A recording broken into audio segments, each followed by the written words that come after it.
So we're back on the Mana Symbol channel, playing a little bit of mono black coffers. So when I left 5 months ago or so for my previous cruise ship contract, this deck was not, it was something that you would run into in the queues, or something that put up occasional 5-0s, really wasn't putting up any competitive challenge results. Now, frequently seen in the top 16 and even top 8s of challenges. Now, maybe that's metagame shifts, maybe that is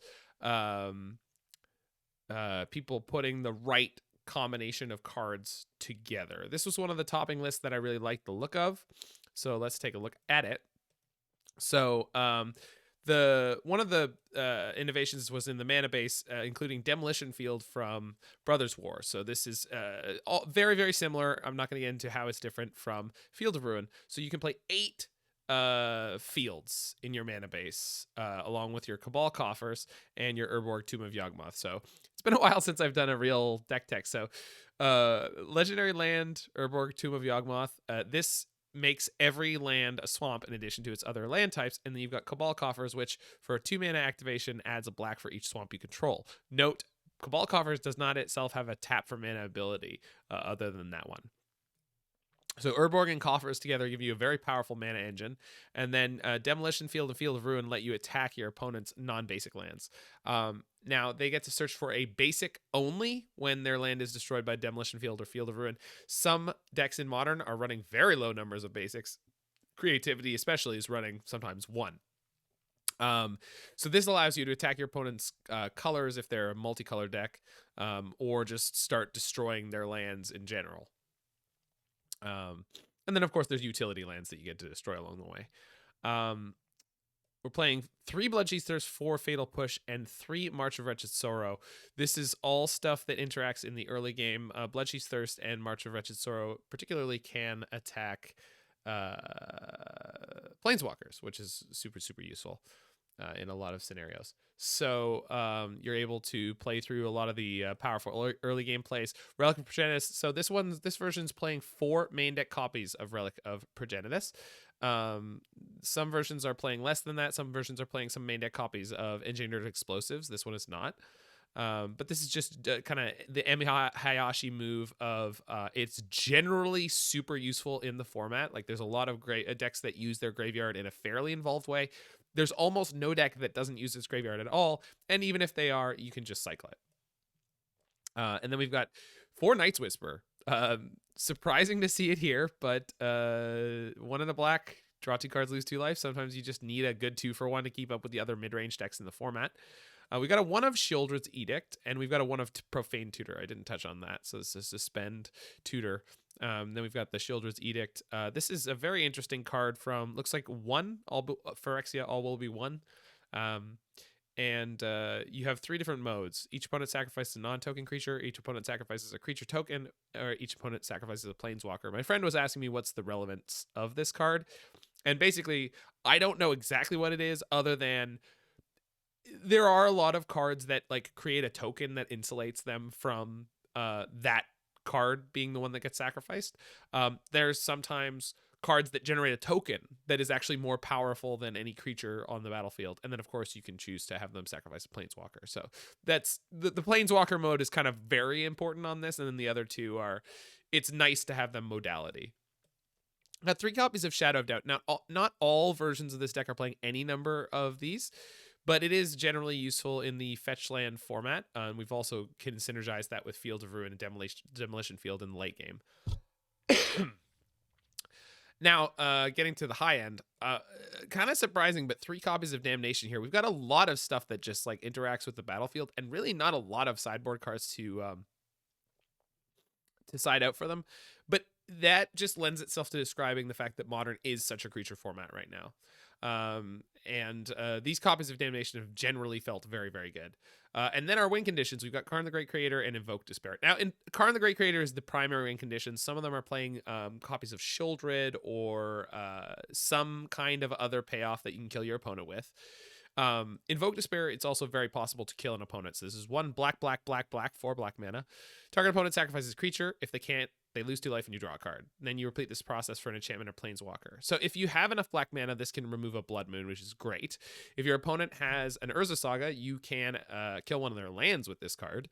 And it's just generally a good way to start swinging the advantage hard in your favor. We've also got one of Castle Locthwain. So there are a lot of different arrangements of this deck. I've been watching Trellin play a number of different iterations of this deck to varying degrees of success. He's the person, I believe, who is the most responsible for the proliferation of this deck through the leagues and the format at large. I added a few tweaks to this version of the deck. But please check out Trellin MTG because he has a backlog of tons of different versions and a spreadsheet tracking all his results with this deck. So the changes I made is I included a Torpor Orb and a Trinisphere in the sideboard of this deck that were not there before. I took out the second Chalice of the Void. There were 2, and there was another card that I wasn't particularly excited about that I cut. I can't remember what it was. Soulless Jailer is a new card also that seems pretty great. It's like a colorless Yixlid Jailer. So permanents in graveyards can't enter the battlefield. It doesn't say they don't have abilities. So people can use Flashback. It also says players can't cast non-creature card spells from graveyards or exiles. So that's definitely going to deal with part of something like Expressive Iteration. And that part does deal with Flashback.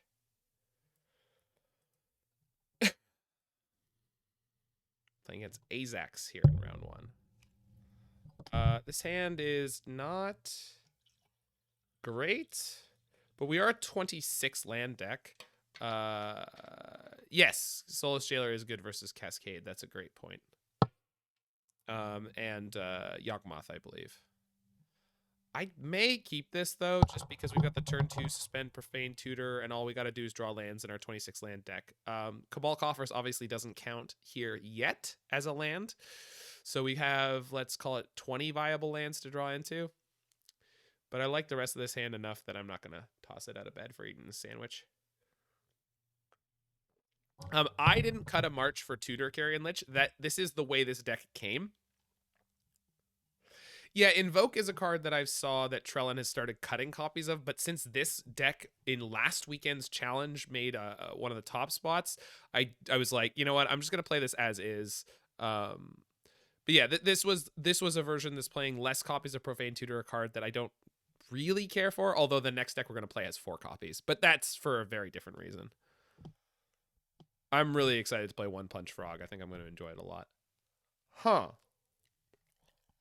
The classic Hoagland concession. So my opponent mulliganed to 4 and then scooped. Okay.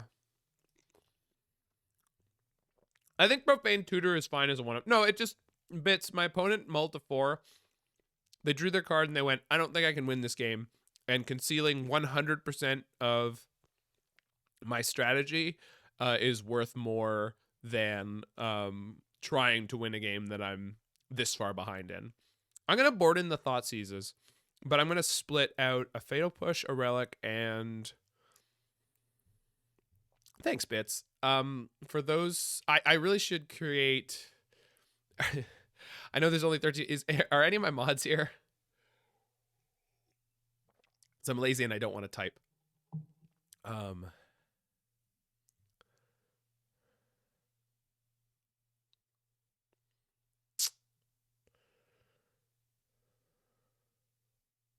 I don't want to board out too much removal in case they're a Ragavan deck. Yeah, they have an idea of what I'm on, but they might have put me on Scam, because the only thing I played out was Castle Locthwain. And that's a much more popular deck than this one.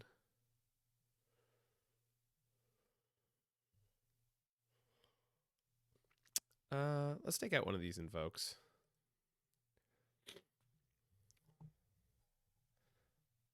I think Scam usually plays a castle, right? All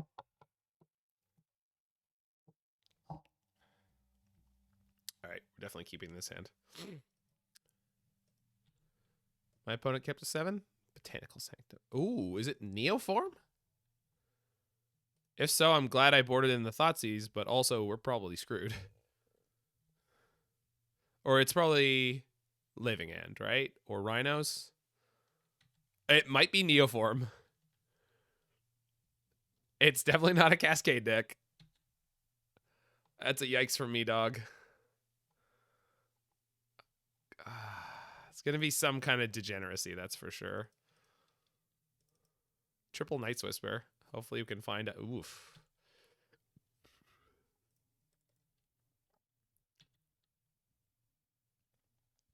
I mean, if we can get this Karn going, but it's just, there's no way that they... Yeah, there we go. Now do the thing. Yeah.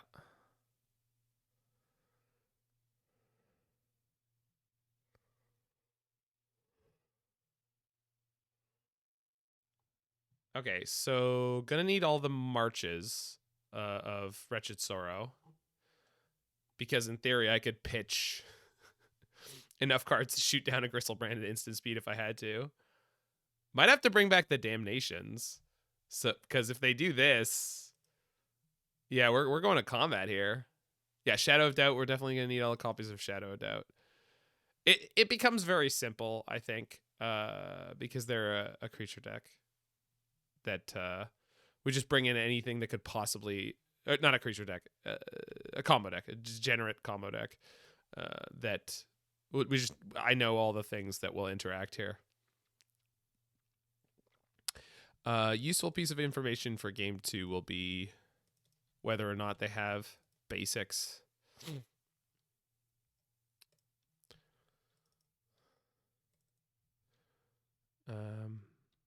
Okay, we're just looking to draw into a Damnation here.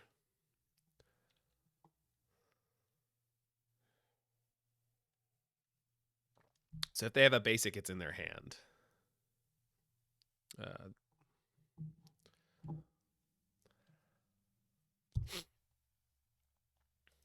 So I can shoot down this Gristle Daddy.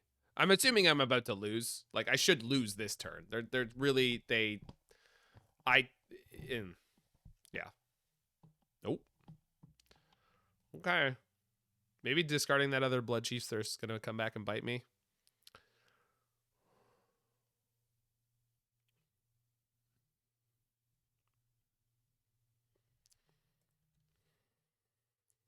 Oh, maybe not.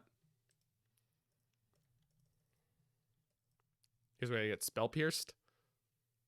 Yeah. Veil. Sure. It's good to know they have Veil. Okay, Sue.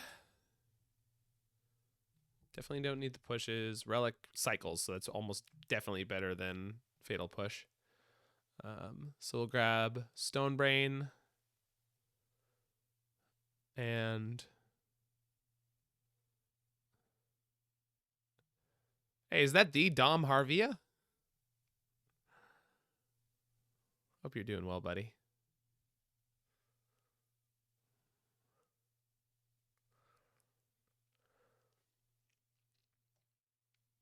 Yeah, I think 3-ball is the way to go here.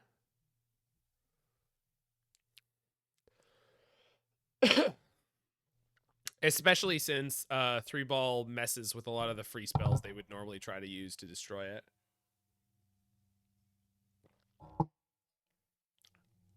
And this, of course, leads to the question of, like, what am I going to Karn for? But I think the answer usually is Liquimetal Coating. You just start taking their lands out, and then they can't win. So we just have to keep as much early interaction / some kind of haymaker. This is not good enough unless their hand is awful. Generally speaking, this is just not a matchup we're going to win. All right, I'm going to keep this one. I'm going to bottom the Invoke Despair. We're just going to hope Night's Whisper into 3-ball is going to be good enough here. I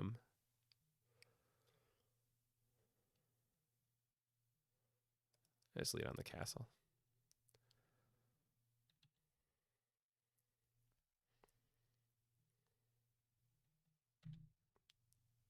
It's very difficult for them to turn 1 nowadays.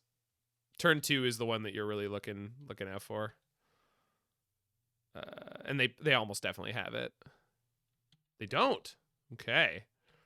The real question is Shadow of Doubt good enough? They can't go for it on my turn. I don't imagine. I think Shadow of Doubt is a better play. And then I have a Field of Ruin to activate than just slamming the 3-ball. Oh, we're saying there's a chance, Michael. We're saying there's a chance. And Shadow of Doubt does not get blocked by Veil of Summer, which is probably about to annihilate them.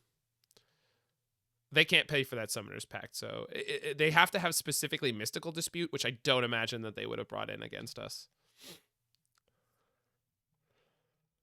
And if this is a Eldritch, yeah, here we go.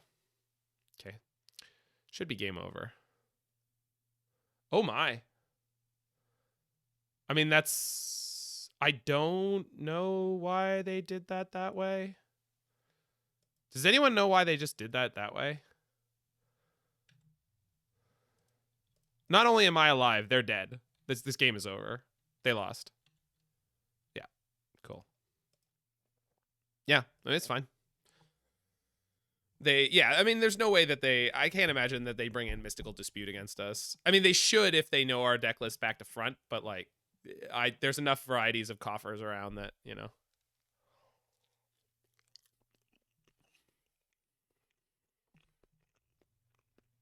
The Neoform deck just makes me laugh. It really does.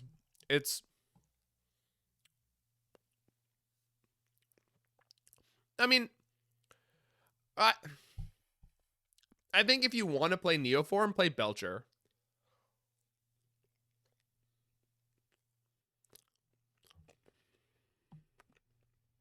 I think if you want to play Neoform, you should just get good at playing Belcher, because I think it's a much better version of the same deck. The same kind of deck. Yep. Great hand. This hand is A+, actually.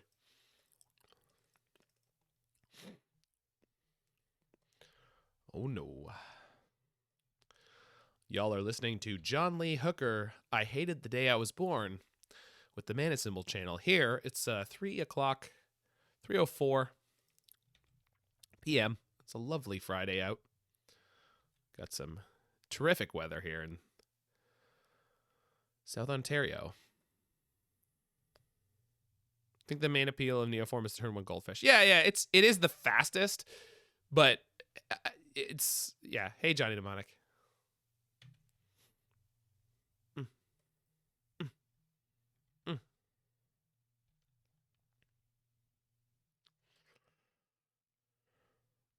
Relic you?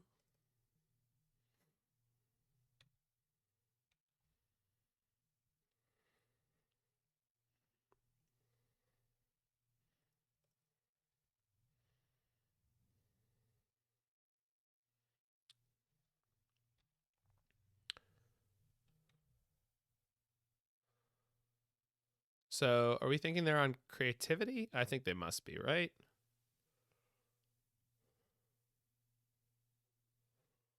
So do I just fire off the Shadow of Doubt on the very first thing they do here? And then they'll probably Spell Pierce me and cast Ren? But, like, I don't think there's a better way to do this, right? Because they've played around the Shadow of Doubt very well. So I think we just fired off, and, like, if that's what happens, that's what happens. Oh, nope. Maybe they did not. Okay. Works for me. Well, we've got infinite mana. So all we got to do is find a Haymaker, and we're going to be in good shape.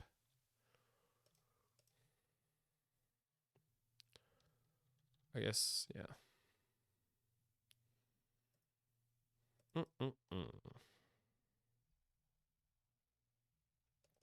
That's a payoff. That's a Sundering Titan.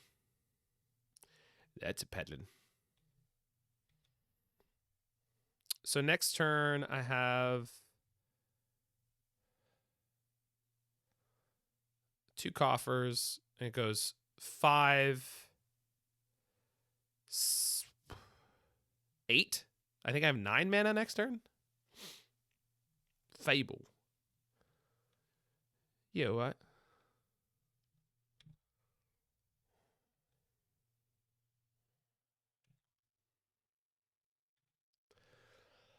Let's go ahead and draw a card. Yeah. Would like to draw an Invoke Despair. Did not. So let's see this mana. 5, 8, yeah, 9.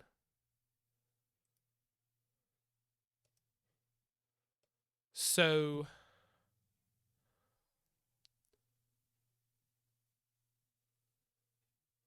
now I don't have to tap my mana this way. I think I could be able to hold up Engineered Explosives. And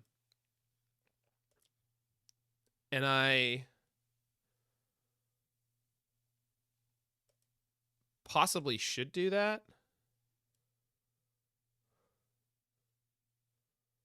Though then I'm setting them up to kill my Karn. Whereas if I play Karn, Bloodchief Thirst this, put the Sundering Titan in my hand, they can put an Archon into play, but then I Bloodchief's Thirst that and cast a Sundering Titan.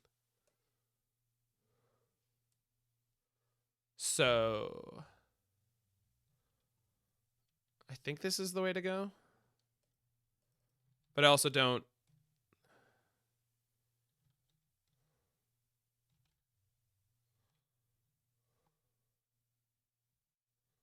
Okay. So play Karen.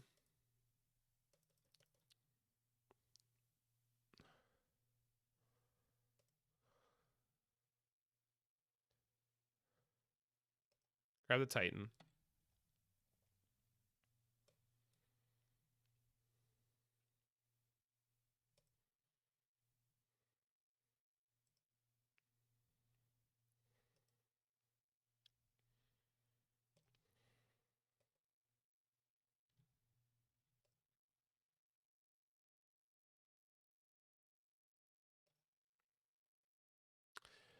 Now, they're going to potentially kill my Karn or just go for creativity here. They're pretty boxed in.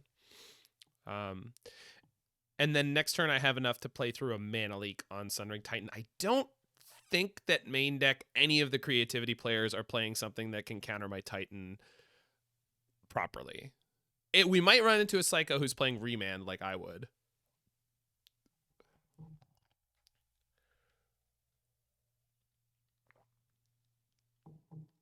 So next turn I have 12 mana, which is exactly what I need. Yeah. 6 and 6. Delay? Yeah, delay would be wild.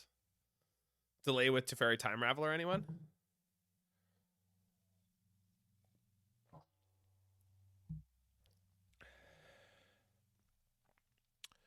Yeah, so that's the thing. Apex Predator, what we can do is if they don't have anything for the Sundering Titan, when my Sundering Titan's abilities on the stack, I can field one of their fetch lands.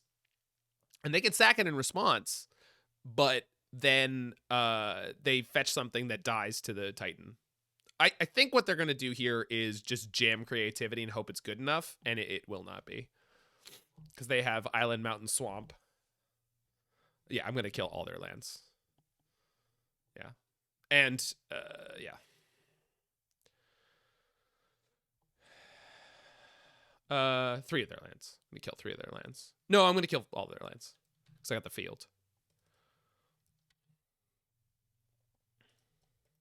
What do I want to discard here? I need the castle. It's the Bloodchief's Thirst. Yeah. Because I'm assuming I'll find another thing to deal with their Flip Fable. Which I will. Not worried. Oops. There we go. Oh, that. Hey, Blitzer. Oh, look, another Karn.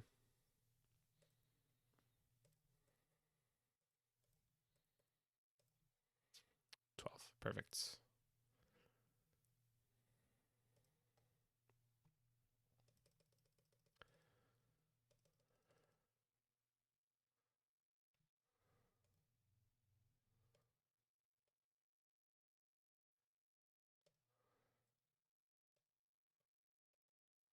Bye.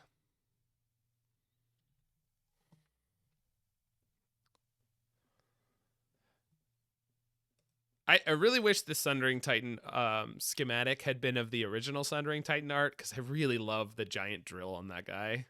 It just makes me smile. It's got this like giant Gundam wing kind of like ridiculous drill.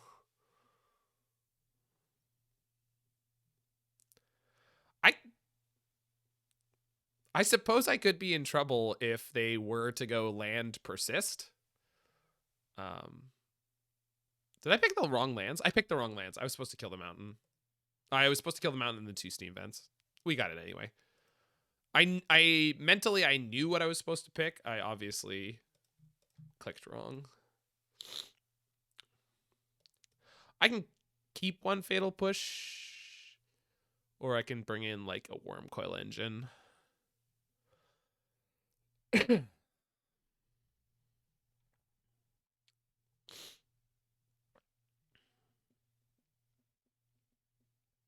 Googly-eyed trash can. Yeah, it's pretty great. Googly-eyed trash can is. I do love that. It's so ridiculous.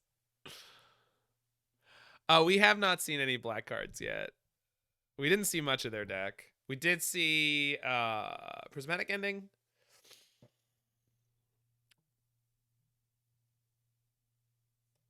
I think March of Wretched Sorrow is better than Fatal Push here. Bloodchief's Thirst kills Ren. That's kind of why I want it. I don't...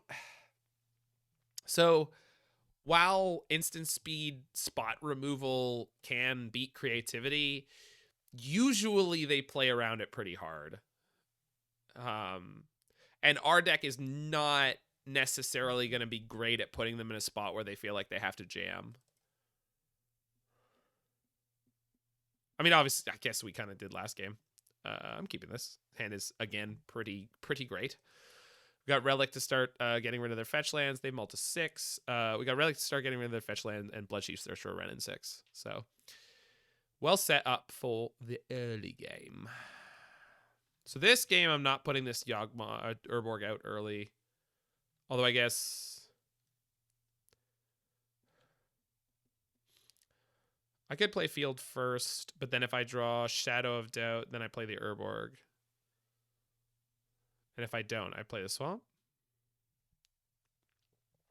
All right, seems fine. Land sequencing in this deck is a bit of an enigma to me. It's just what deploying an Urborg early, what it gives your opponent is something that I'm not great at mentally processing, because I'm not a smart man. But I do know what love is. Well, I want to know what love is, and I want you to show me.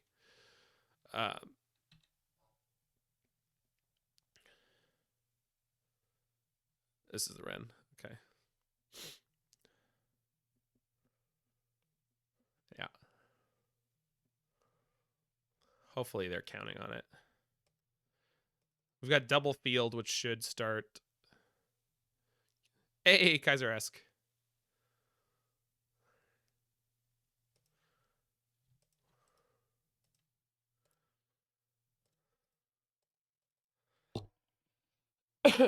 Hey, Carrion Lich.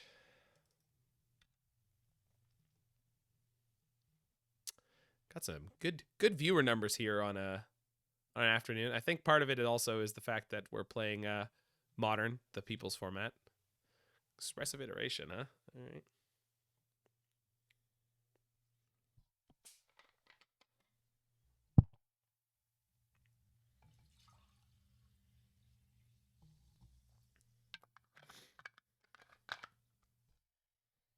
People's format, the People's deck. I don't know if this is the People's deck, but I'll take it.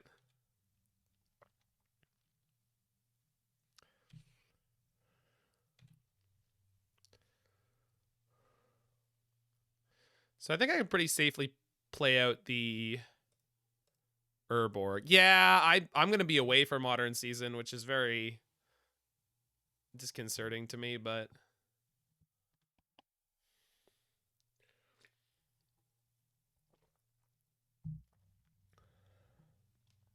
I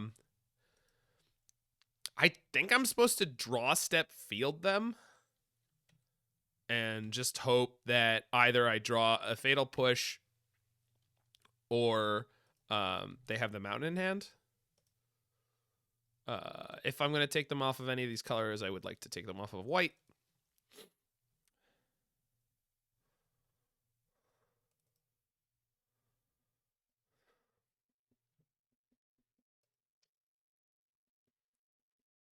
So maybe we get lucky here.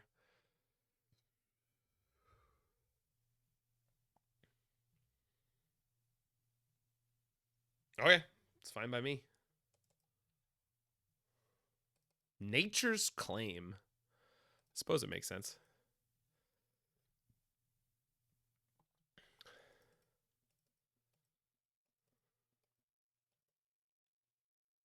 Some of the creativities are decks are playing planes in their sideboard, also worth noting as of recently. It's not how you're supposed to say that, but I did. Aye, he's my Relic. I'm not entirely sure why Muffins. It might be the proliferation of 8-field decks. I don't have a good answer for you other than I've seen it consistently enough that I would say it is a known thing.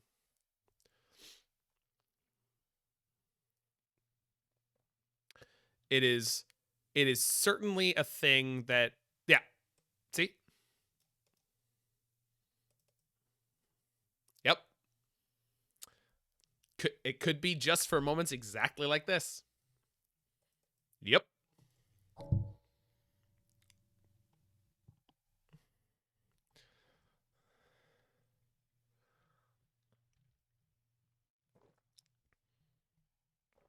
Yeah, I mean, what is that whole thing? Adapt, engage, survive, whatever those nonsense people say. I just associate that kind of phrase with what do you call them, like doomsday preppers?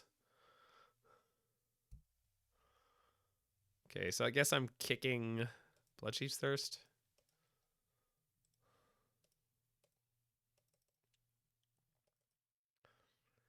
And I can pay for a Spell Pierce.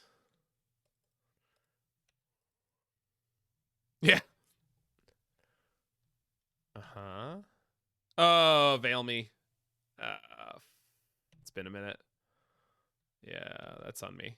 I mean, it's not on me. We would need to play through that no matter what.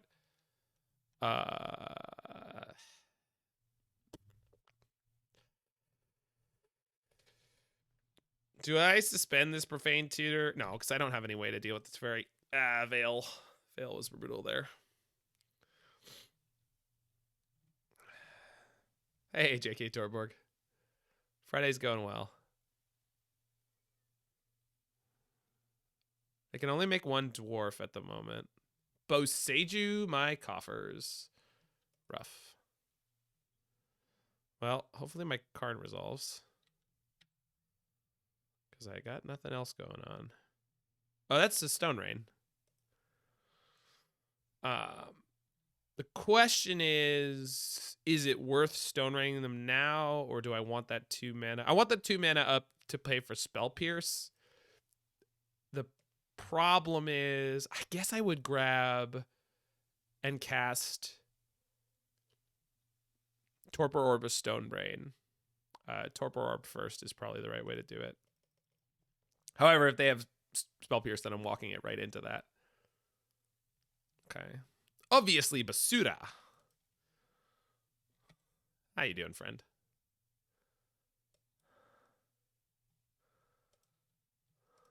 And of course, they can instant speed creativity, so if that's what they have, then I'm boned anyway. Like there was no getting out of this.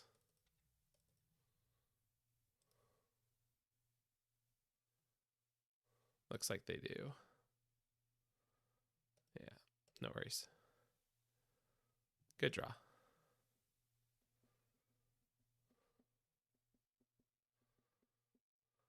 Yeah, all right. 2.5 year anniversary of your introduction to Dank Muse. Nice. I think he put out a new song, actually, that I haven't listened to.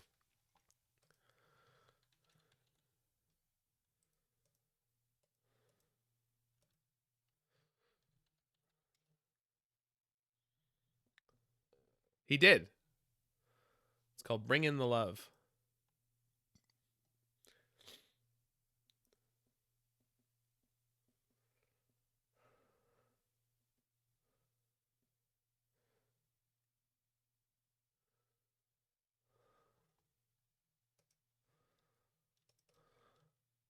No. No, yeah, we have no Archons. You could play Archon in this deck. This version's not playing Archon. All right, we have a Thoughtseize. There's only one time to play it. Oh! Plains is in their hand. Good to know.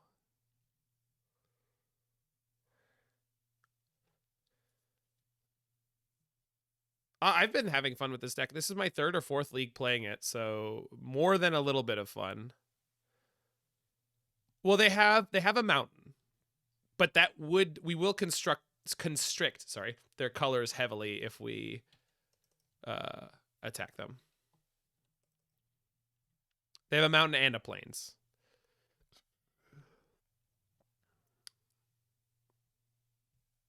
Well, that's a good draw.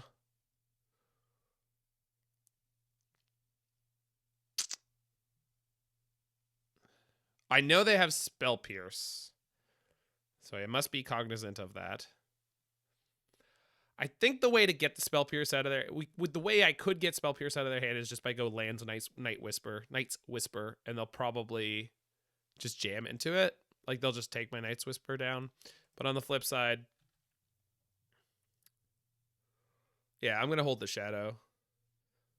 But I had to play Urborg to do that, so now they're going to feel less incentivized to sack their foothills.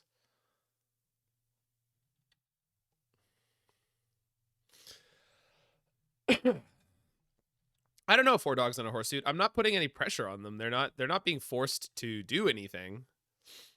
I'm most certainly going to tap. Sorry, I'm going to cycle this ASAP.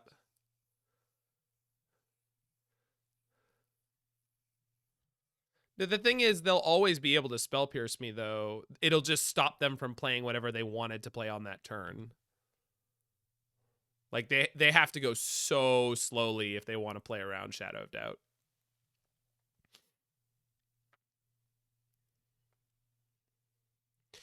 If they fetch and they don't get a blue source first, we can shadow them. I'm going to cycle this here. It takes me off of shadow mana. I'm assuming they're not going to double fetch in the window.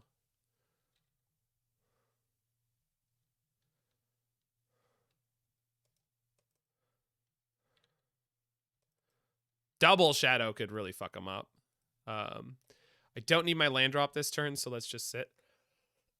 I don't think double shadow will be GG, but the fact that I can play for the Spell Pierce is pretty great.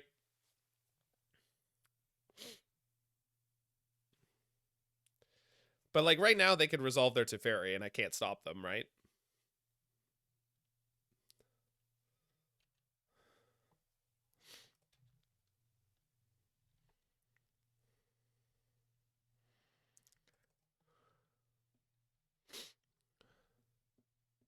Field DOT.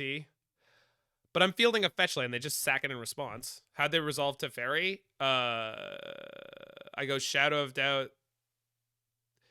They go fetch. I guess. Maybe not. Okay, we're going to fight. So we go Shadow of Doubt, and then we'll see what they do with this. Because they can Spell Pierce me. They can Spell Pierce me. If I pay for it, then they just go sack. and then play the Teferi. That's why. This is one version of the way this... Well, no, because then they have to pay for the Spell Pierce. Okay, so they're just going to eat that fetch not going through. Okay.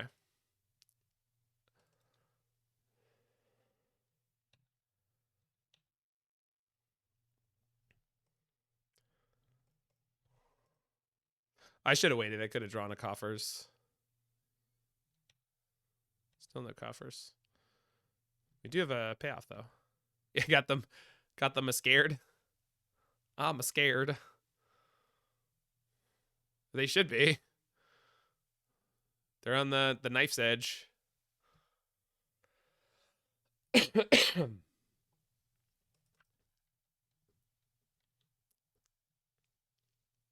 So if I Shadow of Doubt right now, they just Spell Pierce it. So I'm going to let them have this. This is probably going for a mountain, right? This goes for the steam vents. Okay, and I have a Field of Ruin in place. So that's a bold move. This one is going for...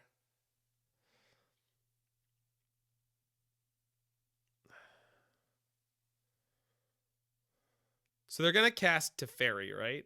That's what they're doing here.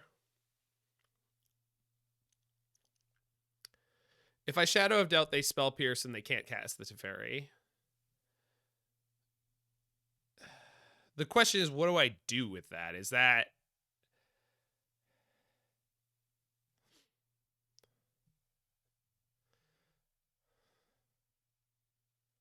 And it's a duress? Yeah. All right. They'll Spell Pierce me. That don't impress me much. They got the Spell Pierce, but do they have the touch?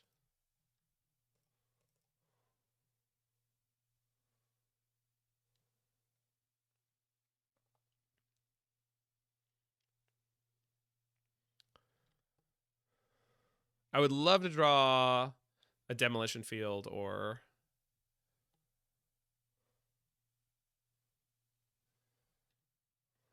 So out of all these colors, what would I rather take them off? It's strongest.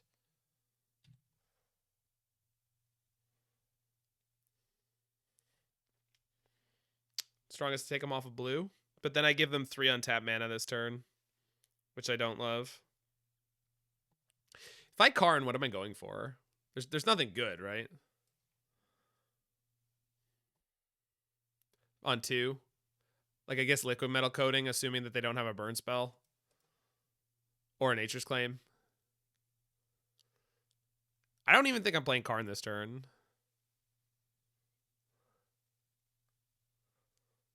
I think I'm playing Night's Whisper first. Seeing what I find. If I find a Thoughtseize.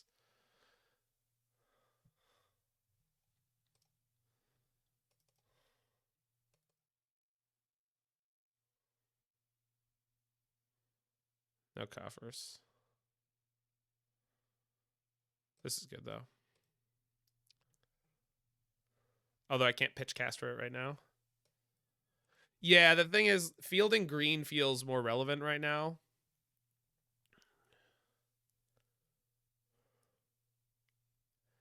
Because if they have a Wrenn, it gets really annoying. Though I guess I have a Relic I can pop.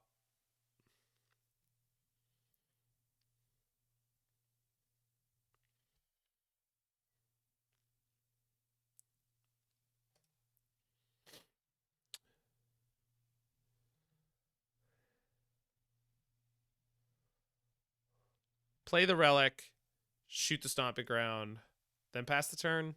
They get to play Teferi, but they can't bounce my Relic. Field on upkeep.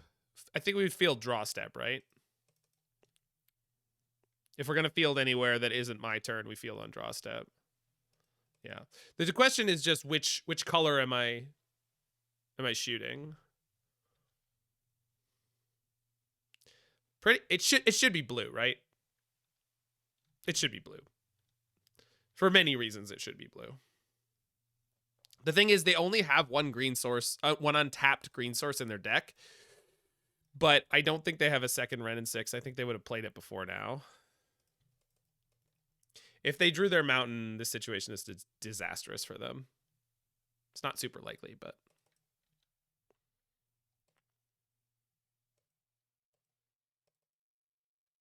No, of course not.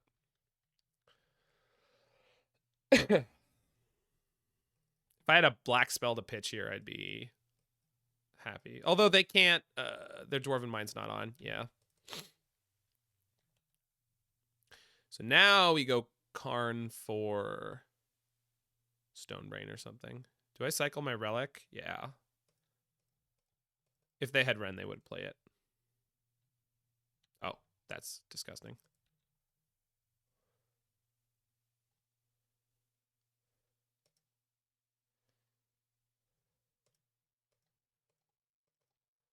Goodbye.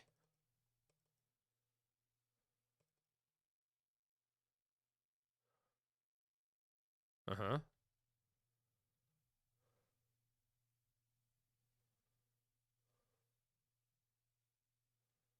Yeah, we have fields 4 through 8.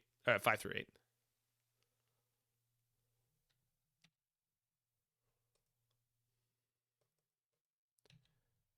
Yeah, the creativity matchup being good in this deck, it is surprising. But big mana decks have always had a potentially great creativity matchup. I think we just grab Titan here. I just play a double Urborg and just Titan them out. So this is over. Where's my boy? There you are. Okay. They don't. That's the thing is with the big mana decks, if you can ever resolve Titan against them, they tend to just lose on the spot. And they knew it was coming. The thing is, a lot of the other big mana decks just get beat up by creativity being so nimble. I want to say Bluetron probably has an okay creativity matchup, but Prisontron and Greentron, they're a lot closer. Last seen on Hammer Time. It's a good hand against Hammer Time's 26 land deck. I'm going to keep this. I probably shouldn't, but I'm going to keep this. It's just that if they're on,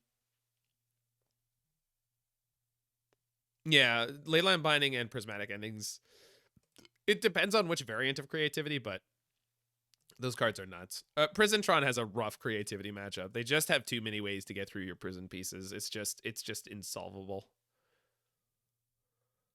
It's only a bad keep if you lose. Thanks, Mike. Also, how you doing, buddy? I don't remember specifically reaching out to you, and you are a true real life friend of mine. Remember when you were the godfather of creativity? Well, if you say godfather, I still am.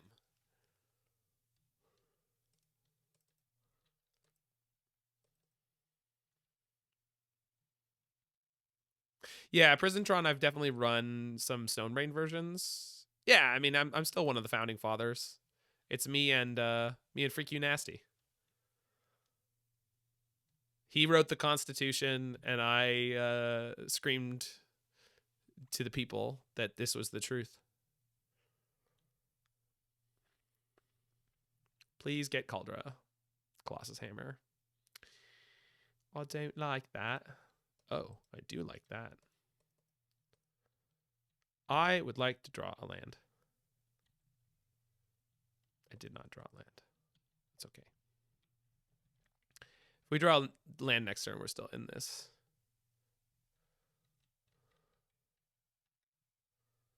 Hey, Badagaboosh. It's time for jam.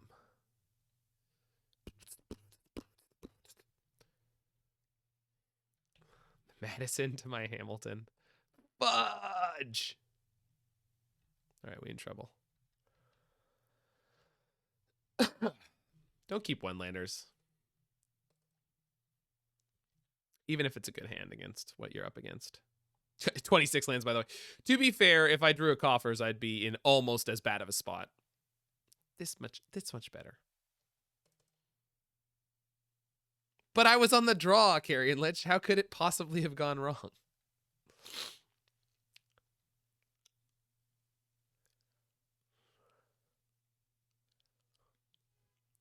Nothing bad ever happens to the Kennedys.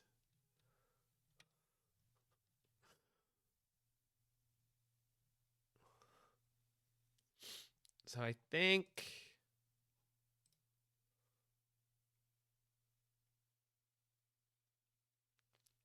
if they have the protection spell here, I die no matter what.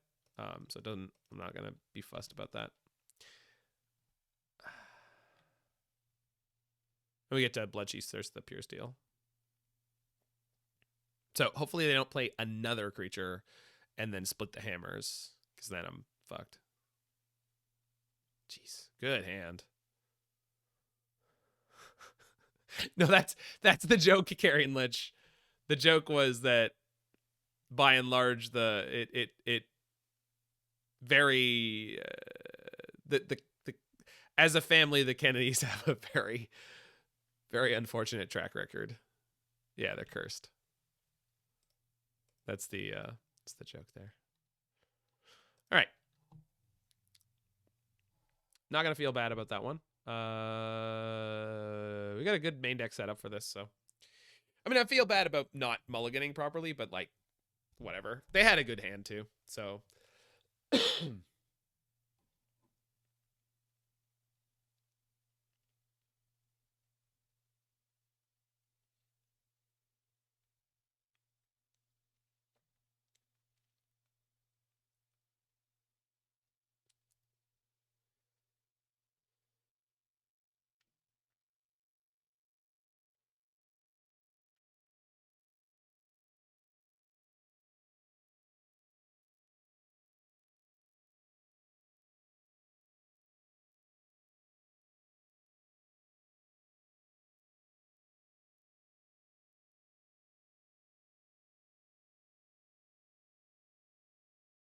all right, sorry about that.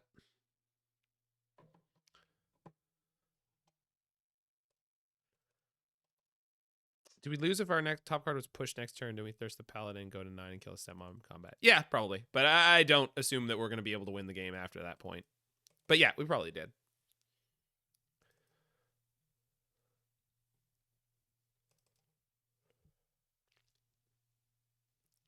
We would survive, is what I'm saying. You were factually correct that I think we were technically still able to stay in that game. But it's fine. Like, it's really one of those things where it's like, I should lose that game because of the hand I kept and the way it drew out. And it's just not a problem for me to just move on.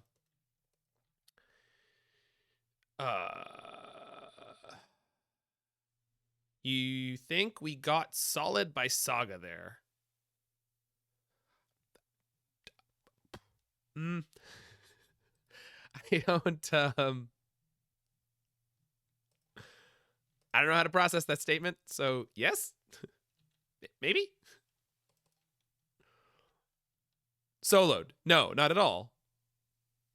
Oh, the new Saga. I don't know. Yeah, maybe.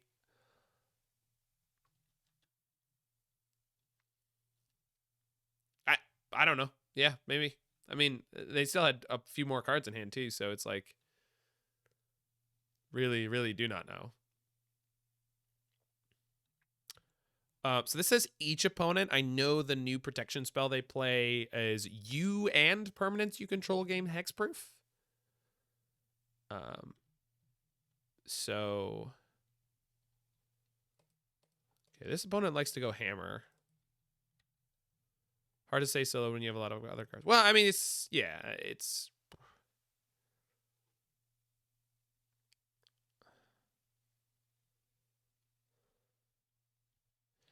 I think this is a situation where we just keep their board as clear as possible. I don't feel uncomfortable about tapping down given the type of removal we have here. And I think this is the best opportunity to March of Wretched Sorrow that I'm going to have. I think. But keeping the Shadow of Doubt up seems appealing too. We can pitch for the March if we have to.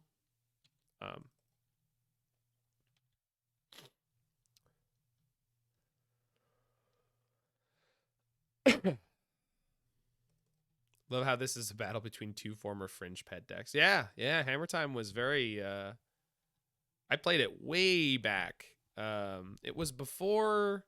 Which card got printed? What was the one that? Oh, no, it was Modern Horizons 2. Luris, Urza Saga, and Esper Sentinel are the reason we have Hammer Time today. I think the first version I played didn't play Pure Steel Paladin. Just straight up didn't. That was not a thing they were interested in doing.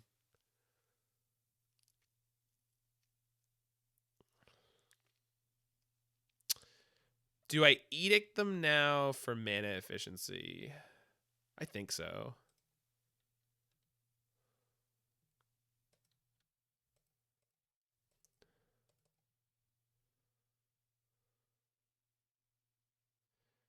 The reason I'm doing this is so that I can freely play this Night's Whisper on my turn. Oh. Or we just do that and probably win, huh?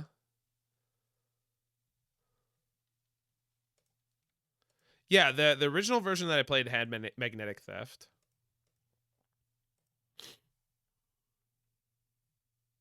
This has got to be over, right? I don't even know what I'm grabbing here. Realistically, I don't really know if it matters. I think I'm grabbing EE.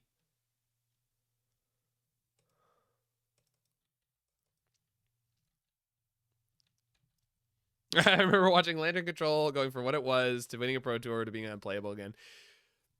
Yeah, and that's one of those. I mean, Magic has a long memory. Nothing dead truly dies.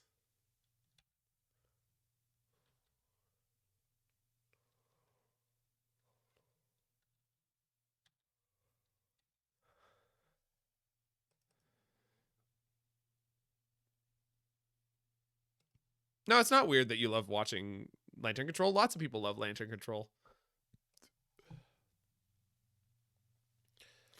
What do I get here? Jund is dead. Long live Jund.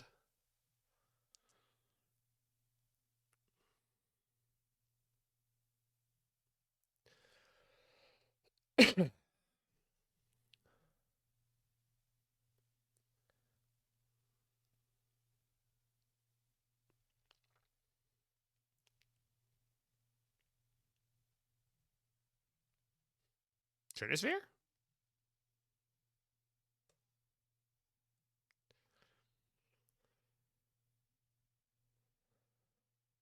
So 5. Okay, so I have 9 mana.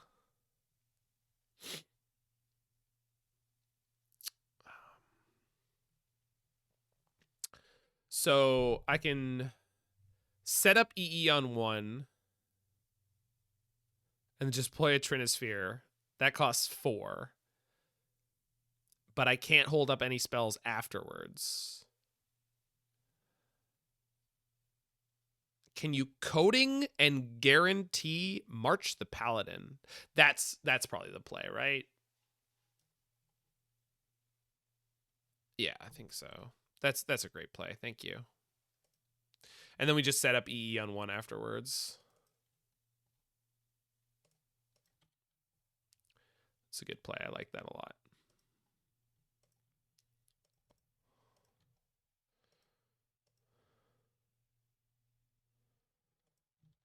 Do I need all this mana? Oh, we can find out.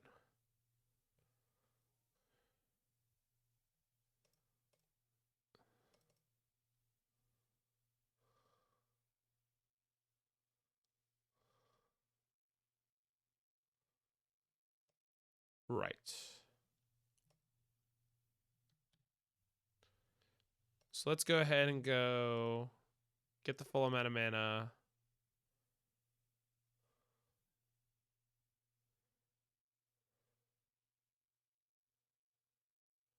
Play the EE on 1.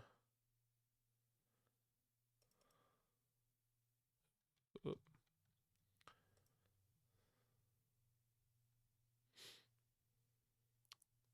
Cast Night's Whisper. And then we go, let's move to the next phase. If they blink, I just cast the March. If they don't blink, I pitch for the March. There, they blunk.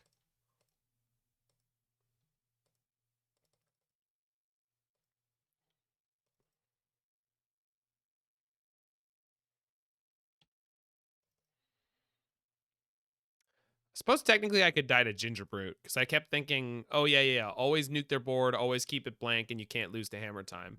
But if they have Gingerbrute, Hammer, I die. They did not.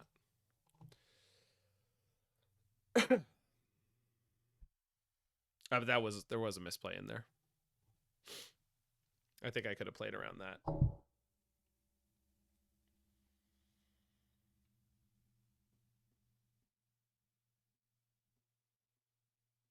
I think the way to play around that is I just let that hammer resolve, and then I blow up the Sigarda's Aid and the hammer when they attack next turn.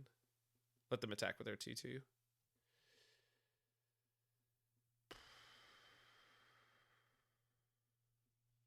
I think on the draw, I want Thoughtseize over Shadow of Doubt. And Thoughtseize better than Relic. Yeah, I think Shadow of Doubt's even worse than either, though. It cycles for 2, but you can't do it in installments, and you can't make it a blocker with Karn. I think this is a good way to sideboard, but this, on the draw, it's going to be tough. Thoughtseize in hand, though. It's a 1.5 lander, but it's a better setup. Saga and Stoneforge care about SOD. No, I understand that there are cards that they play that, but holding up 2 mana to deal with that, it's if we're gonna lose, I feel like it happens before that point, and if we're gonna not lose, I feel like, I don't know. It doesn't. I don't think that Shadow of Doubt particularly lines up well. Okay.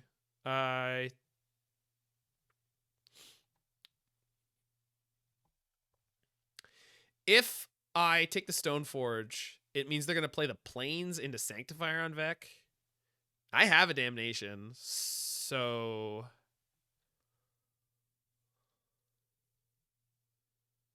I think I'm comfortable to take the Stoneforge, because I just don't want them to play Stoneforge and get a free hammer. Even though I have the kill spell, like, I don't really care about Sanctifier and Vec. Yeah, exactly. Stoneforge is actually worth more, even though I don't have an answer for that Sanctifier. They actually, I don't think they've seen a Damnation out of us yet. I understand not liking not taking the Sanctifier. I get it, but at the same time, I feel comfortable with the decision, because what if they now draw a second Sanctifier?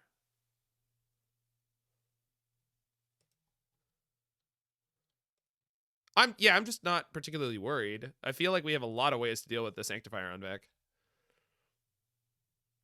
2 damage, yeah, 2 damage a turn, I don't think is going to be a problem.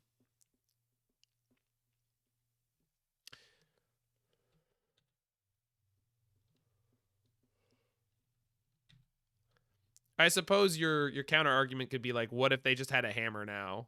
Like, we'd be very dead. Yeah. And that's fair. Like, that would be something I hadn't considered well enough, and boy, would I be in trouble because of that. What are we doing here?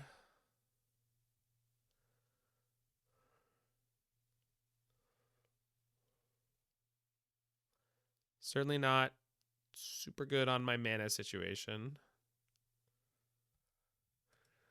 Let's go Coffers pass, I think. Kill the Esper Sentinel on their end step. Cast Night's Whisper on our turn. Hope that we draw.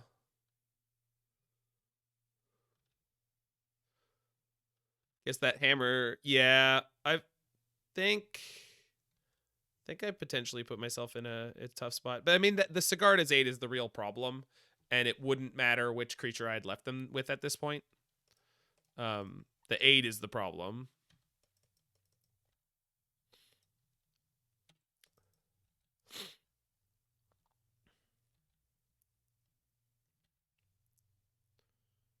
It's not what I need to draw.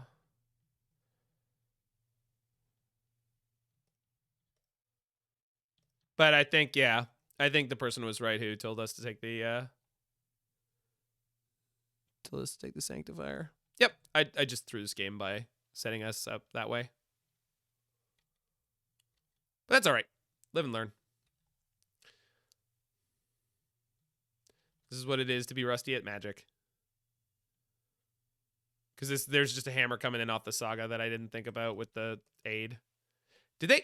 They didn't have the aid in their opening hand, did they? No, they led this game. That's what happened. They played the aid on turn 1, and I just didn't properly consider it in the calculation of which creature to take. Or maybe I did. They went turn 1 aid to my Thoughtseize. That's what. Yeah, and I just didn't properly consider. I considered the fact that, like, oh, I don't want the Stoneforge giving them a hammer when they already have the aid, without thinking about the fact that, like, yeah, but the Saga's going to get them a hammer, or they could just draw a hammer. They have lots of ways to get hammers. Always remember, Zach, that the equippers are the difficult thing for them to have. They have a lot of ways to get hammers. They have many fewer ways to get them equipped.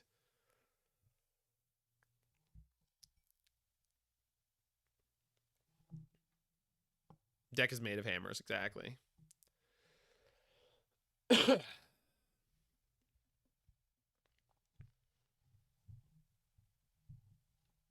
Right, I get it. I'm thoroughly unimpressed by Sanctifier Unvec in so many games.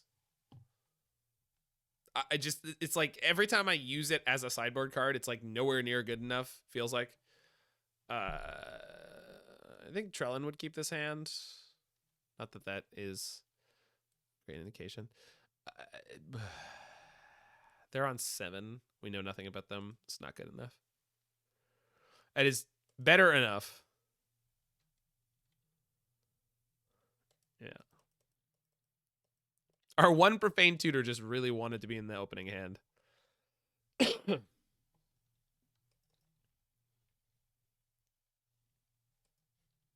Oh. I understand that Sanctifier is better in Hammer than other decks. It also disappeared from their sideboards forever. It's not a great card, but it's not a bad card. It's a tool. Like me, an elegant tool. Well, I'm not elegant. Yet another matchup where Invoke Despair not gaining me life is going to be something that probably messes with my brain. For some reason, my mind mentally fills in that when you cast Invoke Despair, if whatever life that they lose, you should gain that much. That's the way my brain makes that card work. It definitely does not work that way. But boy, does my brain ever fill in that gap.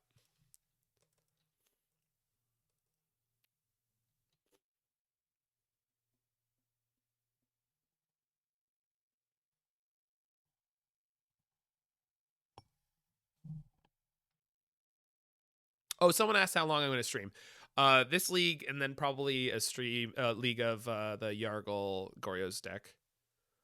Yeah, the Cruel Ultimatum. Well, it's because everyone calls it like a mini Cruel Ultimatum or something like that. And so I just mentally fill in like, so it must gain you life. And they're like, oh, no. And it doesn't. It's like, oh. Well, it makes them discard cards, right? It's like, well, no. It's like, well, I don't think you understand I don't think people understand how well I know the text on Cruel Ultimatum. I really like that card. All right, we look very dead here. Oh, yeah. I mean, we definitely drew a bad hand. I think I'm supposed to cast Nice Whisper here. My explanation being that, yeah, if I draw a removal spell, it removes their guaranteed damage. So if their hand isn't a burn spell, and if the top cards of their deck aren't burn spells, and if neither of these find burn spells, we might have a chance.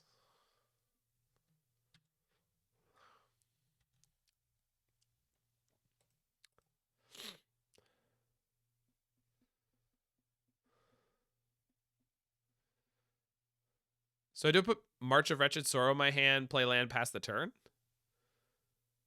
I think that's the only way to play this.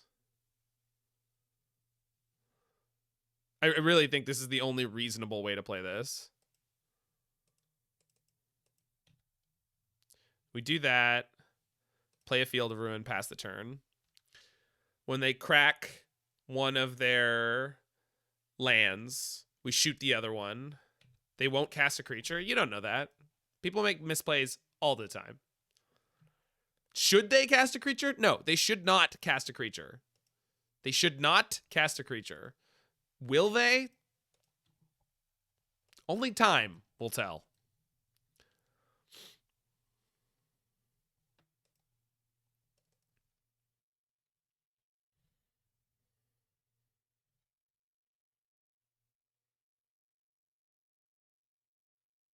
-1.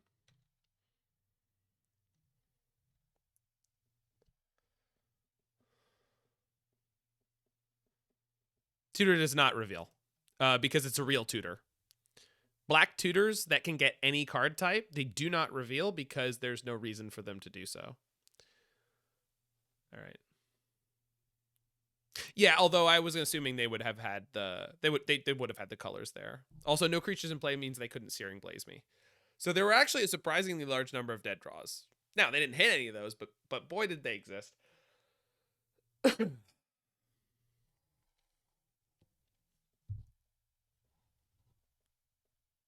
What if you tutor for something that's not a card?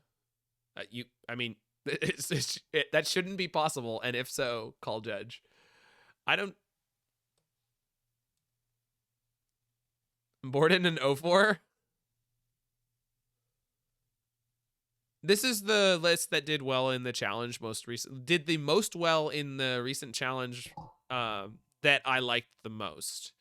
Because there was another one, but I think this was the higher ranked one. I understand that like Sheoldred is really good in this matchup. Overall, it's not particularly. Do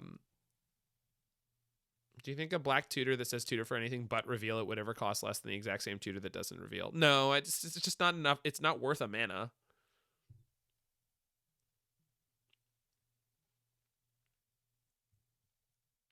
Five mana Sheoldred. I could be talked into playing one of that card over the 4th Invoke Despair probably. But that doesn't gain me any life. It's not really worth anything in this game. So it's a fine card. I don't think that you shouldn't play it. I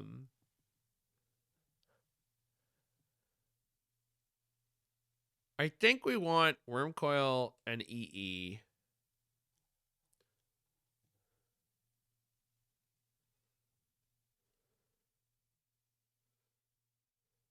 Obviously, Wurmcoil is much more expensive than Night's Whisper, but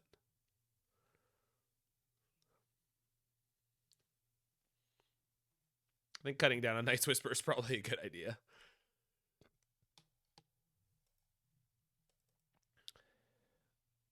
All right. Urborg plus Cabal Coffers means on turn 4, we get to just cast the Wurmcoil. Is that correct? No, it's 5 mana. We're mulliganing. Can we talk into playing Thought Distortion? If I was playing a version with 4 Profane Tutors, yes. You could talk me into playing Thought Distortion if I was playing 4 Profane Tutors. I am not, and so I will not be. But as I can't remember if it's a Simpsons quote or something, but just hitting you with the diction of thanks for playing. So I don't think I'm interested in playing a version that plays 4 Profane Tutors. That was actually one of the things I was specifically looking for, was a version that was playing as few as possible of Profane Tutor, because I don't like it as a card in this kind of deck. Perfect. Thanks, opponent. You're the best.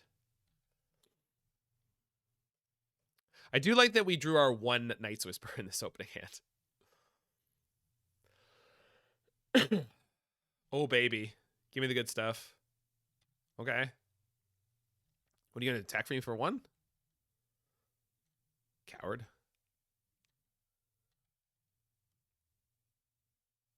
All right.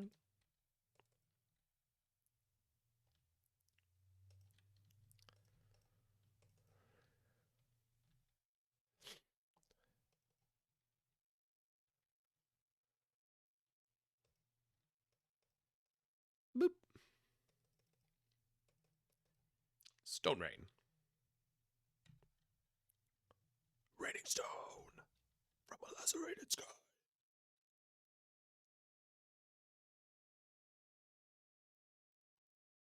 I love a good Quika. Are they prismatic? And nope. Boris Charm?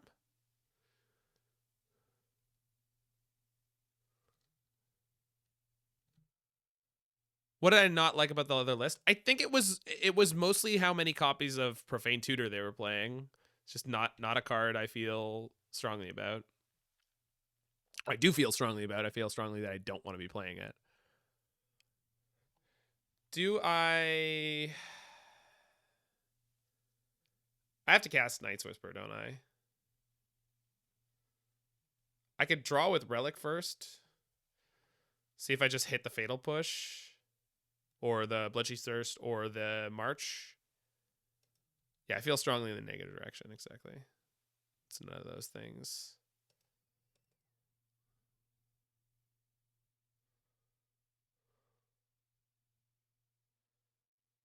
I don't think I can suspend this Profane Tutor. I think it's too slow.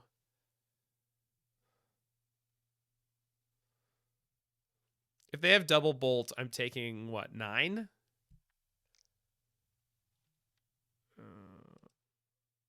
No, I did check the Saturday and the Sunday list. Maybe there was one on the Saturday that would have been to my liking. I don't remember. Yeah, I just cast the Night's Whisper. Let's go. If we draw March this turn, and I'm not dead. All right, if they draw triple bolt, we're just dead. But if I draw March this turn and I'm not dead, I can gain like 8 life, which is a lot.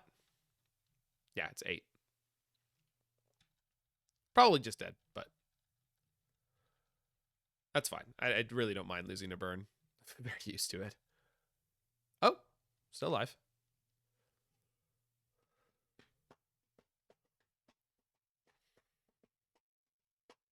Okay, so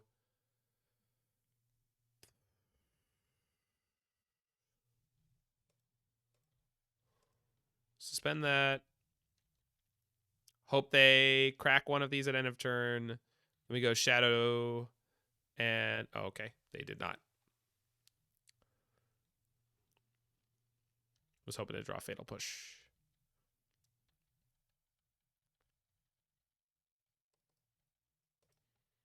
Kill you 5 times before you hit the ground.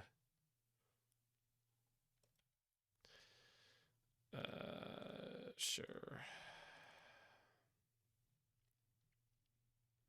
Wow. I mean, if you draw all 4 Urborgs, you're not going to have a good day anyway.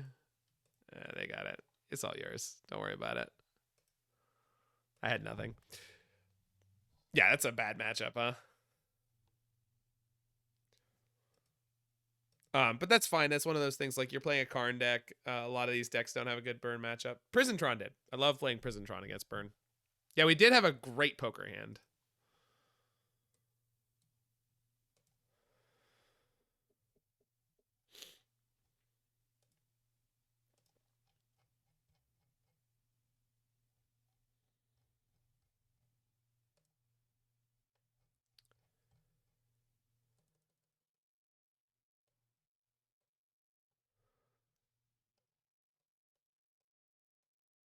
All right, we got the new Dank Muse song.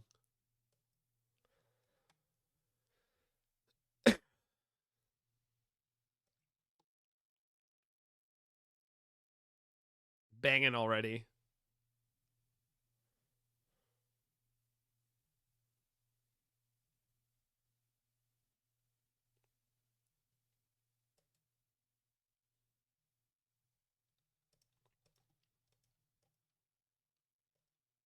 Oh, this is what it's all about right here.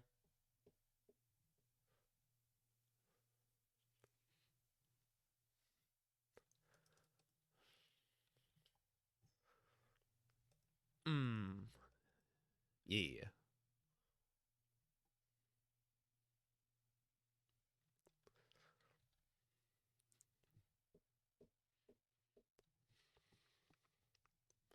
Like, looks like it's a rematch on Hammer Time.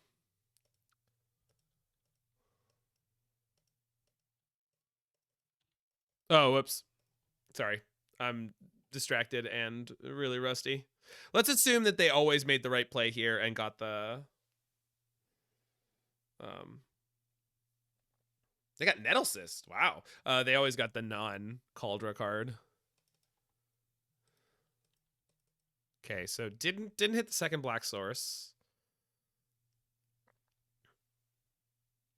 We do have a guaranteed one coming off of a field.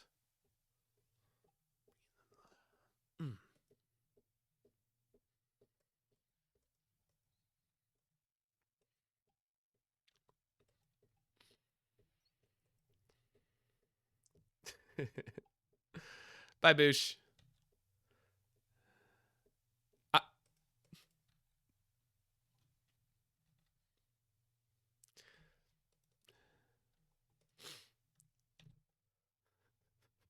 Phrasing?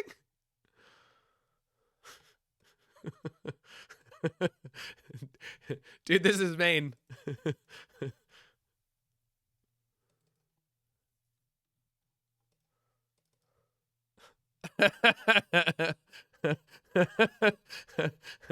Were you mouthing off in Spike's chat too? Like, I don't... All right. We're gonna let them have their token for now, just because they could have had the protection spell there, which I guess would have been fine to force them to use. About $1, I guess. For some reason, I'm like 100% convinced he's talking about his cat. Like, I don't. It's just because it's so not like them to talk like that.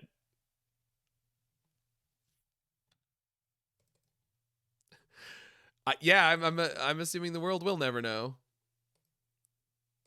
When you gotta pop, hey, once you pop, you just can't stop. I guess. All right. If there's a pure steel, we might be in trouble. Yeah, we certainly will be. In fact, I could have. Yeah. Oops. That's on me. Sword Fire Knives. Okay, that's... Okay, well...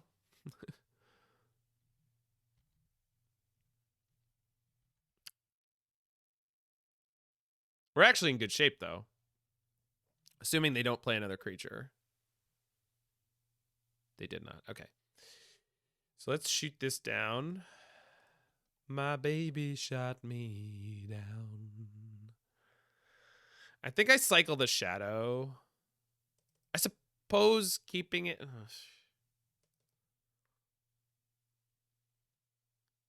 All right, let's keep it. If they have the protection spell, I'm really fucked. But whatever. Why keep it when you don't stop their searches? Because I assume it eventually I will learn, right? Okay, good. Whew. I always assume I'm going to grow up and be better someday. It never happens, but part of me wants to think that it might. Oh, wow. They boy, are they hitting that kind of draw, huh? That's a great draw. Thank you, deck. I would like to draw 3 cards. Chad, did you appreciate where I drew the 3 cards there? I know I did. I just want to know that you do.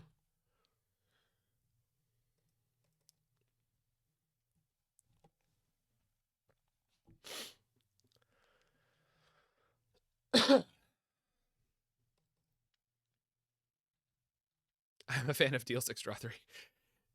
Yeah, you really dome them hard with that thing.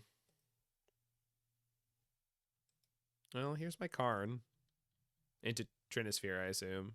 Am I going Trinisphere? What am I going for?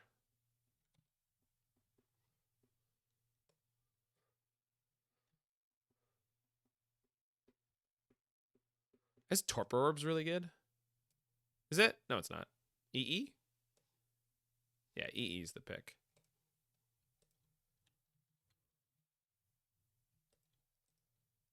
Liquid? No, they have too many lands.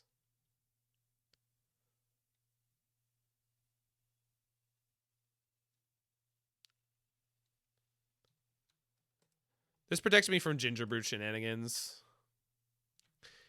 I want to suspend this Profane Tutor. You can turn off Paladin? What are you talking about? The equipment's all off. I don't think we can lose this game at this point. But I think suspending the Profane Tutor and tapping off of removal is a good way to start. Paladin does not get around Karn. Paladin gives the card an activated ability that it cannot activate. Oh. Hi. Well, that's a thing.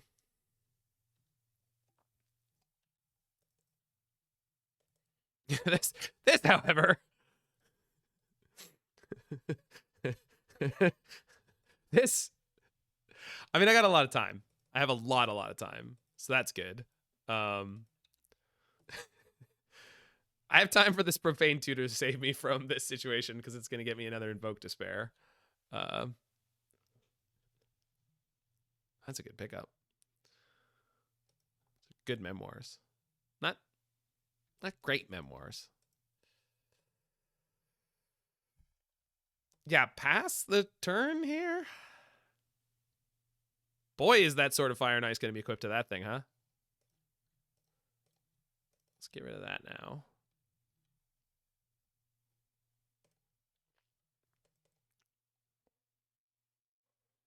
Yeah. All right, well.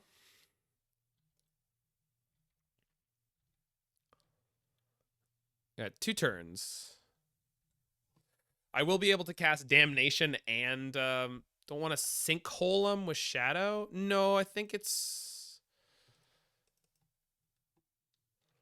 The plan is if we have to March of Wretched Sorrow this to gain life, we can do that. I'm holding onto the Shadow just in case they draw another Stoneforge or something like that. Yeah, we also don't want to go down a land right now. I have having access to a lot of mana is good. See this. This is what I was prepared for. And then this gives me a target to march, which I needed to do anyway.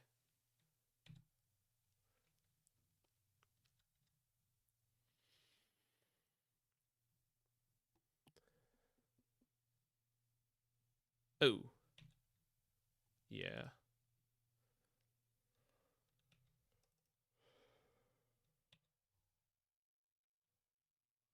Nice if we just drew the March or the Invoke Despair now, but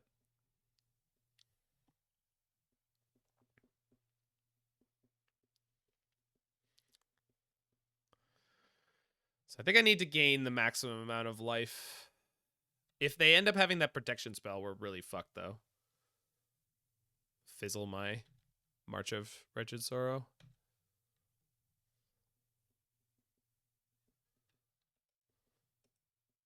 Do it now? Well, I feel like there's ways that ends up going very poorly for me. That's fine because I have the engineered explosives, so I'm not worried about more hammers. Oh, that's fantastic. If they have the protection spell, I'm dead no matter what, but... Thanks, opponent. That really helped me out.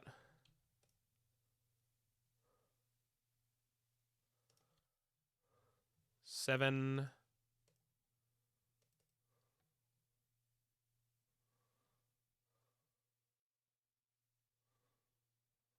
Can I exile this? That's not.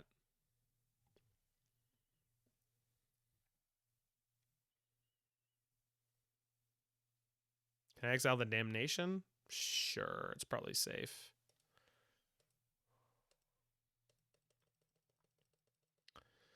So we go to 8, 9, 10. Leave up 4 mana, 2 for EE and 2 for Shadow. Gain 10.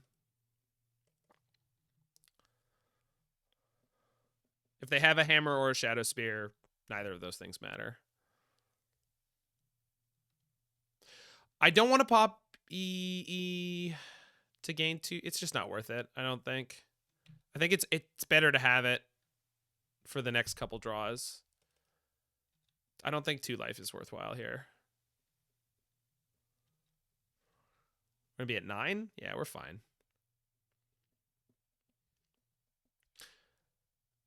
I do need to kill that. I have the Bloodchief's Thirst. Good. Profane Tutor is going to kill their... Or not Profane Tutor. The Invoke Despair is going to kill their Sigarda's Aid. So I might as well EE. No, that's not how that works.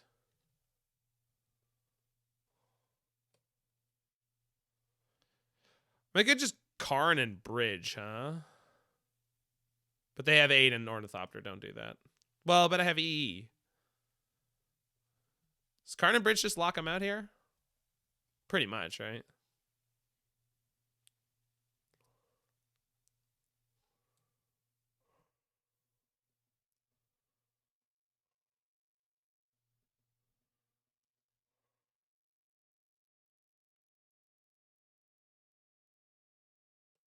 Okay, that seems good. Oh, sick. Thank you.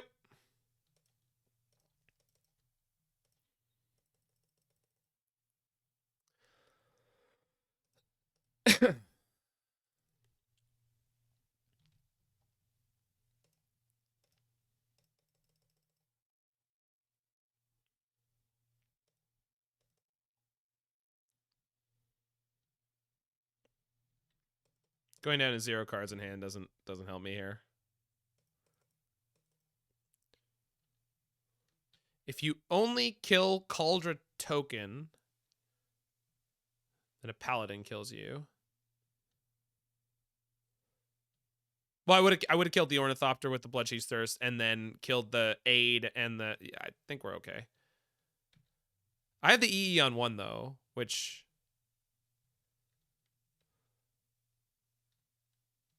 They have March? No, they're just drawing. Okay. Yeah, Edict. That's true. Edict would have been fine. We go a Bloodchief's Thirst and then Edict them. And Yawgmoth. Shadow Spear? Why? Why now?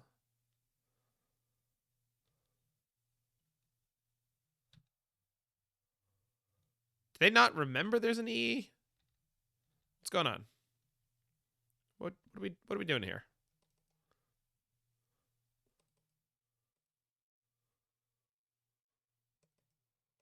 Makes me use it? No, it doesn't. Karn can take 1. Karn can absolutely take 1. Okay. Yeah, I guess I see what they're going for.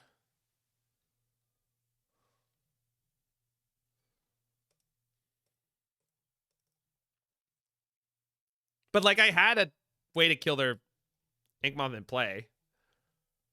I think at this point they have to assume that I am going to miss a bunch of stuff. I mean, yeah, I get that they poked my Karn, but I also don't really see how they...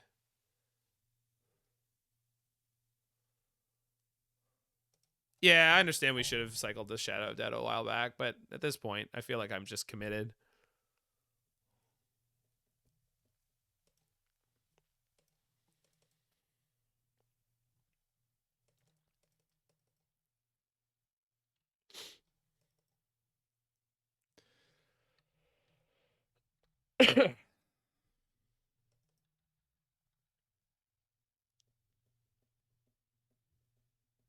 Yeah, I like keeping the Shadow of Doubt, but, like, again, I understand how people would have played it. I just don't know if Stoneforge or Saga are dangerous anymore.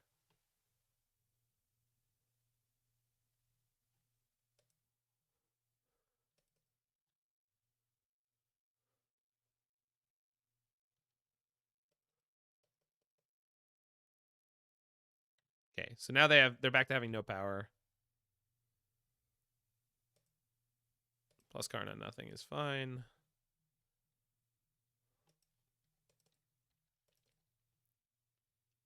They do have Haywire Might. Well, I've got a Karn.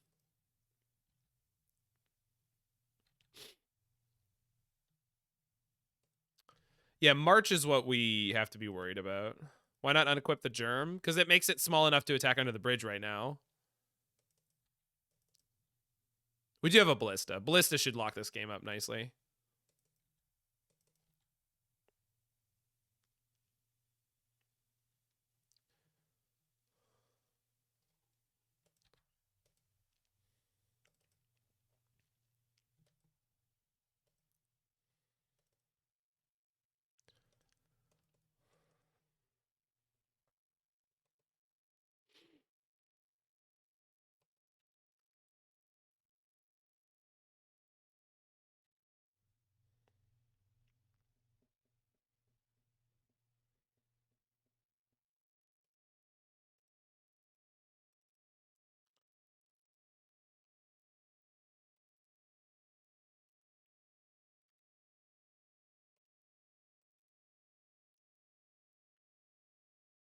Yeah, Ballista just kills them, right? Pretty sure. Yeah, they're dead.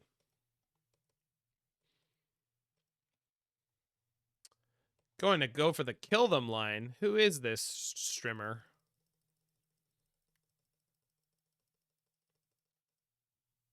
Oh, okay.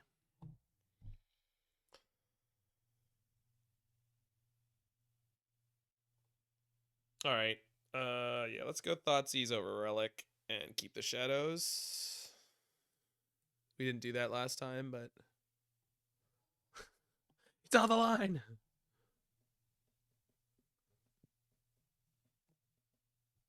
Yeah.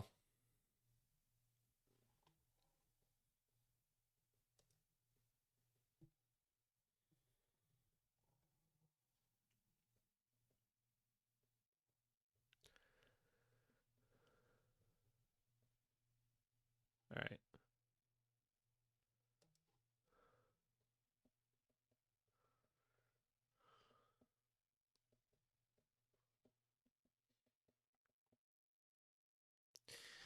It's not bad. If they have a good hand, we're in trouble, but that's always the case. All right. AI generated Zach.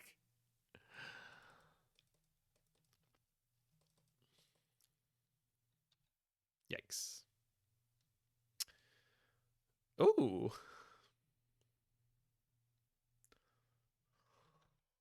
Sassy. Think I'll hold my march then.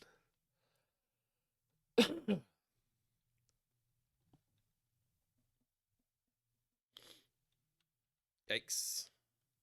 It's a really good hand.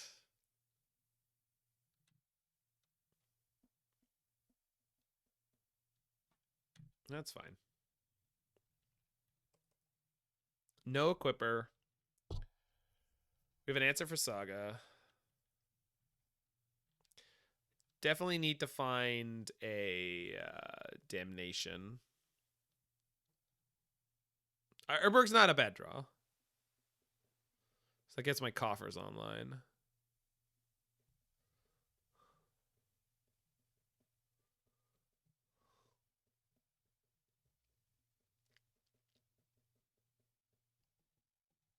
This game's just going to come down to if I draw a Damnation on time or not. Also, they might kill me sooner with something. Thanks for the follow. Maybe Thoughtseize here? Yeah. It definitely prevents my death. And then we just have to pray that... Yeah, you're almost definitely right. Okay, there's another Saga. So if I draw a Damnation on time, then this game is fine. If we don't, it's very, very... Like, we're just going to die to what they have. They're just going to make a bunch of tokens and just kill me with what they have. Not trying is always a strong move. It's kind of mid, you ask me. They drew Horizon Canopy, so we know their hand is just a Saga. So they really have very little going on.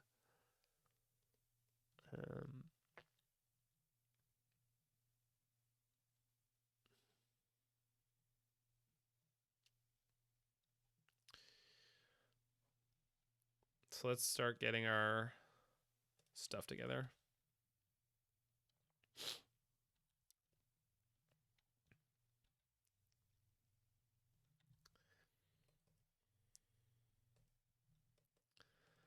So make a chunky boy.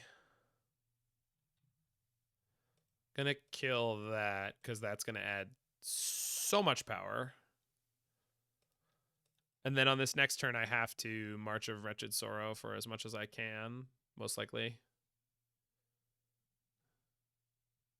Yeah, that's a good play from them.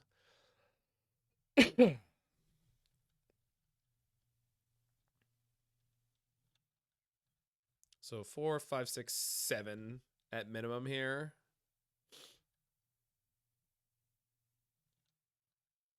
So March for 3, theoretically keep me alive for another turn.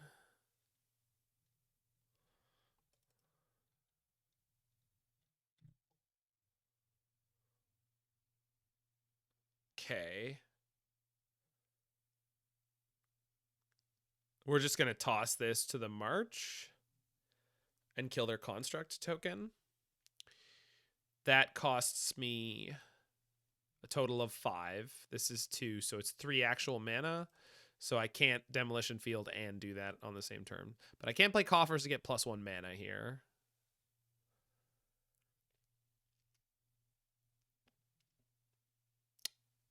Demolition Field, 2 + 2. Yeah, it's not enough.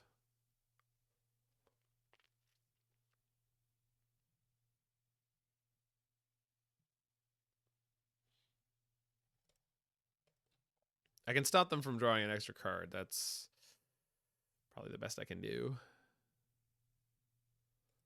Might as well just do this now, huh? If they have the protection spell, we just die. Hold on. Pitch that. Cast.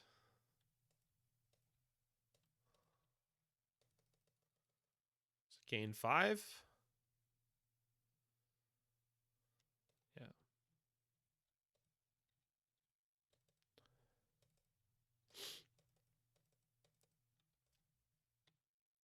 Yeah. Now I do have enough mana. If I draw Karn, I can bridge, although I don't know if that's going to save me.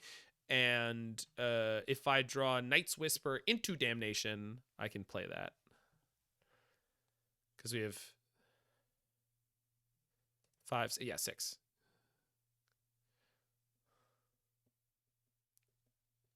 Cauldron complete. Okay. So Damnation puts us in a pretty great spot. Oh, yeah, we have the double coffers. For some reason, I wasn't looking at that. I was thinking about the fields being the more relevant thing right now. That doesn't do anything, right? Basically. I mean, I'm going to play it. I definitely have to. We have a total of 9 mana, so this could draw me into the Damnation. It's actually only going to draw 1 card. I need to let them draw the card here if I want to cast the Damnation that I draw. I'm going to draw 1 card because they're going to sack a creature and enchantment.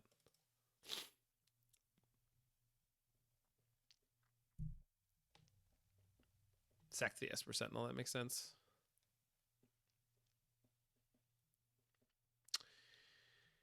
Does that keep me alive for a turn? Oh, they've made a mistake. They needed to make the construct in response. Huh. That's really good for us. Let's kill the Stone Forge because that's putting a Cauldron into play that kills me. All right, still alive. I'm not even angry. I'm being so sincere right now. Oh, Shauna. Shanabadoo. Shanabadoo. Schnabby.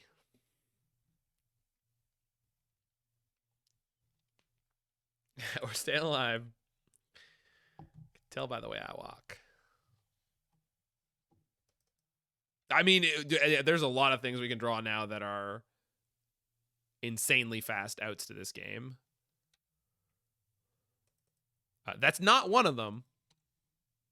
So we may just die to this Sanctifier. But, gosh darn it, we're here. Don't Sword of Fire and Ice Speed, bro. They have 7 mana. If they draw land, they Cauldron me to death. Oh, boy. And there ain't nothing we can do. But, well, I guess if I draw the Karn.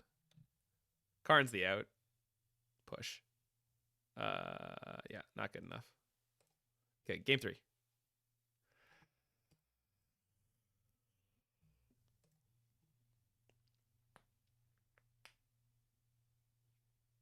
Boo. Well, we just drew so many lands, and that's fine. Like, we're a 26 land deck. I get it. Hey, Daniel from Brazil. How you doing? Sand is fine.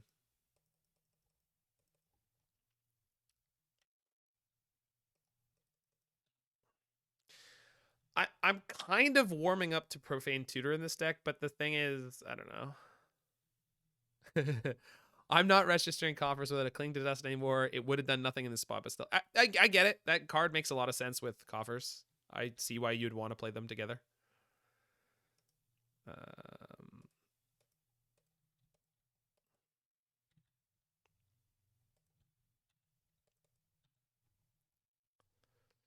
Any Pioneer today?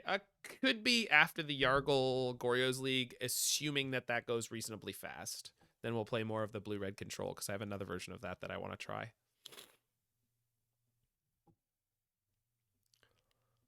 Kaldra? Please go, Kaldra.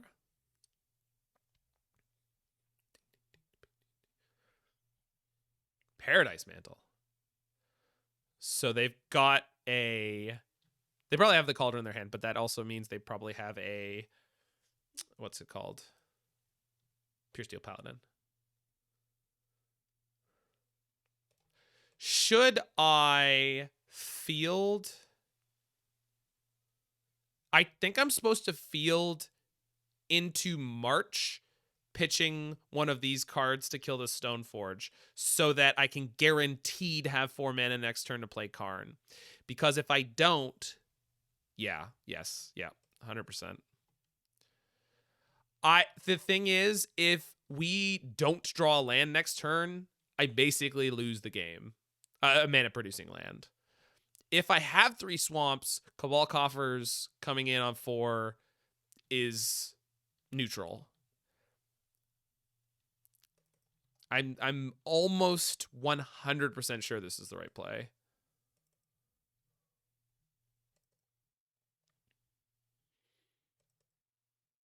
If they have the protection spell and then they put the Cauldron in, it's whatever.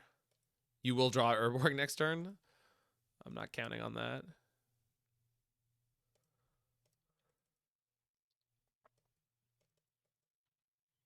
No, I understand Tingfeng one that's a potential thing right there, but I think it was completely worth it. I think that was 100% worth doing the way I just did it. If they had the protection spell, they get me, but that's been true in multiple cases this game already. Like, you can't play around everything all the time. Okay, so we get to kill the Paradise Mantle here. I don't hate that. I do have to give them a card, which I always hate, but that's okay.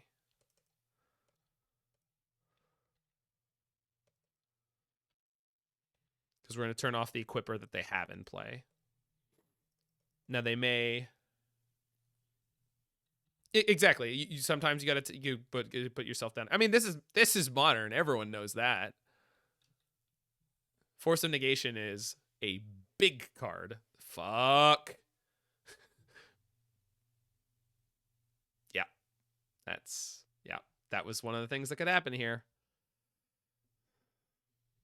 We could just be dead, and that's fine. Hammer does this.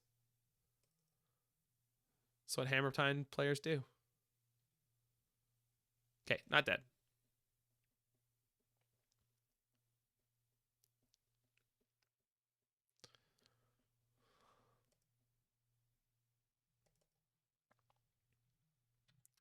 Damnation, one time for the one time.